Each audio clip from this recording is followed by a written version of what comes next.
Okay guys, it's Friday and it's time for the usual Q&A video that I do this day.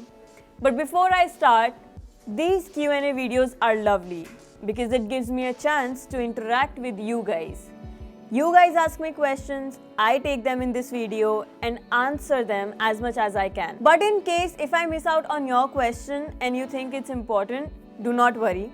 You can leave a comment on any of my videos and I'll take your question in the next Q&A video. Pro tip: if you are a subscriber to the channel, there are greater chances that I will pick up your question. Hi, you're watching India Today Tech. I am Pavni Jain and this is our Friday special, which is a Q&A video. If you have any question related to the world of technology, use the hashtag Let's Get Techie along with your question and put it in the comment section of this video. Now it's time to get techie. So the first question that I get is from Jay Prajapati. He writes, I'm totally confused between Samsung M30s and Poco F1. Suggest me which one should I buy. Hi Jay. So both the phones that you mentioned are good, but it just depends on the purpose of buying a new smartphone. See, if you want a smartphone with faster performance, then Poco F1 looks better. See, Poco F1 is a really good phone and actually it was a fabulous phone when it was launched. But now Poco F1 is 2 years old. So if I want to buy a new smartphone, I would choose M30s for its recent features and specs. It has got triple camera system at the back and a decent display. Also personally, it's a personal opinion because software is personal. I prefer Samsung software over MIUI. Next question is from Digvijay Dhal, who is confused about buying a new smartwatch. He writes, can you suggest a smartwatch within 10 to 12,000? Was planning to buy a Amazfit, but they don't have service center, like a proper one. Okay. Digvijay, if you're looking to buy a new smartwatch, then go and check Fitbit Versa 3. You will have to extend your budget by say 3-4,000, but it has got a vibrant display and a long day battery life. And as per your concern about a service center, most of the big cities will have one, so you shouldn't be worried about that.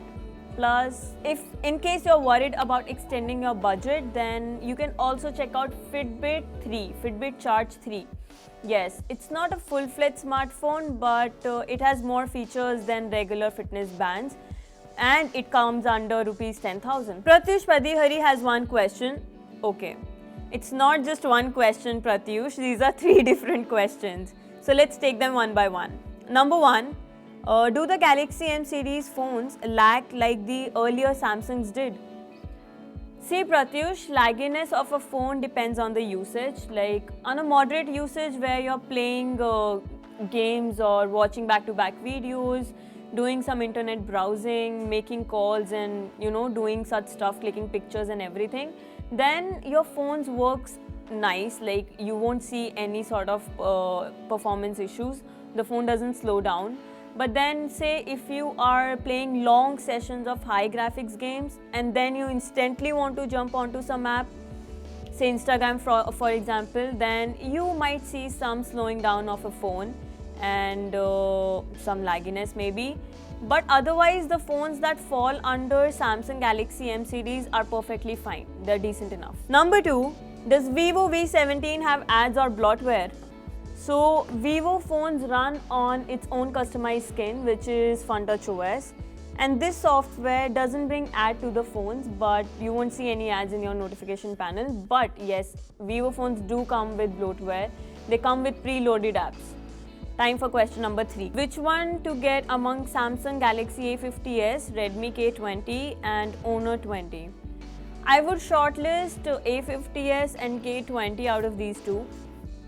And if we talk about K20 and A50s, then let's go with K20 for its faster Snapdragon 730 chipset, slightly better cameras and fast charging system, which is 18-watt fast charging system. But personally, I would prefer Samsung A50s for its Android customizations. I have said it earlier as well that I prefer Samsung's own customized skin rather than MIUI, because it's weird to see ads in your notification panel all the time while you're using the phone. Next one is from Shubham Tinker, who writes, is Motorola smartphones are good enough than Xiaomi? Wait, Shubham, where is the hashtag? Guys, it's really important to use the hashtag Let's Get Techie along with your question so that I don't miss out on it. But let me answer. So, you can't really say that one brand's phone is better than the others because in one price segment, Xiaomi's phone can be better than what Motorola is offering.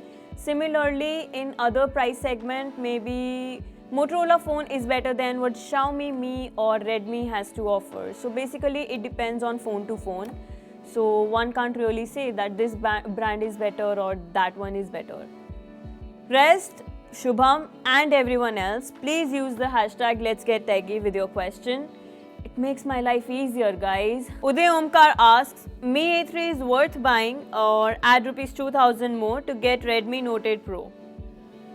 Uday, keeping all the specs and features in mind, I would say buying Redmi Note 8 Pro is a wise decision because for its better cameras and bigger battery.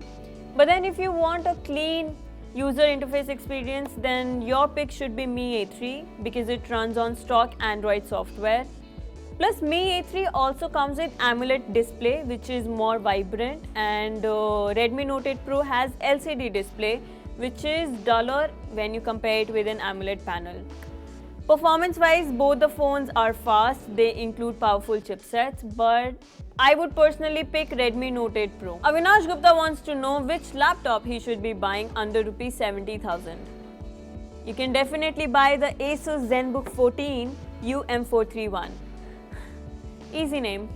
We at India Today Tech announced it as the laptop of the year and it's a really good one.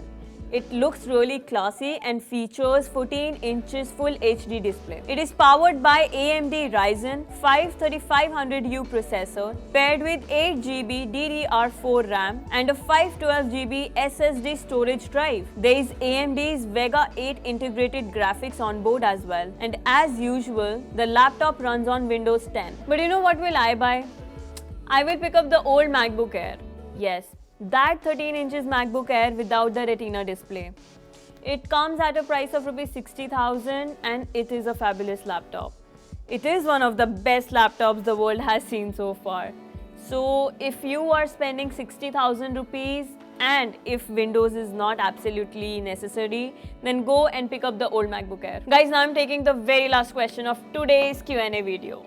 So it is from Rohan Ronnie and he writes, this fast chargers affects the battery life for long-term use because most of the smartphone brands coming up with flash, dash, VOOC, etc. So the short answer first, it's a yes and a no. But here is the long answer. Fast charging does damage the battery. This is theory. But the assertion is that the battery is damaged when you are charging the phone very fast.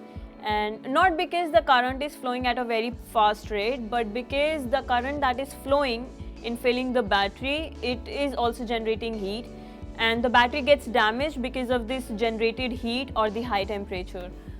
But in practice, I think it doesn't matter much and you shouldn't be worrying about the fast charging damaging the battery in your phone because different brands know about this problem and they come up with different technology solutions to deal with it. And if you ask me about the solutions, then let me tell you that the brands do monitor the battery temperature, and if it crosses a limit, then the charging is slowed down. Artificially, phone also slows down the battery charging once it has achieved a certain percentage, say 50 or 60%, which is the average percentage.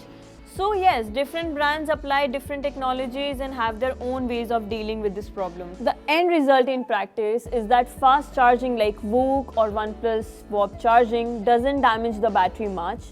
So if you're going to use a phone say for next 5 years, then you might come across a battery degradation problem because of fast charging system. Otherwise, if you're planning to change your phone in every 3 to 4 years, which we all do, then you don't have to worry much about the fast charging damaging your phone's battery. So this was it for today's video. Lot of questions and lot of answering done. If you like this video, give it a big fat thumbs up. Share this video with your friends and subscribe to this channel. Kar lo yaar ab to. And comment or question whatever you want. So put your comment in the comment section down below or ask me a question using the hashtag Let's Get Techie.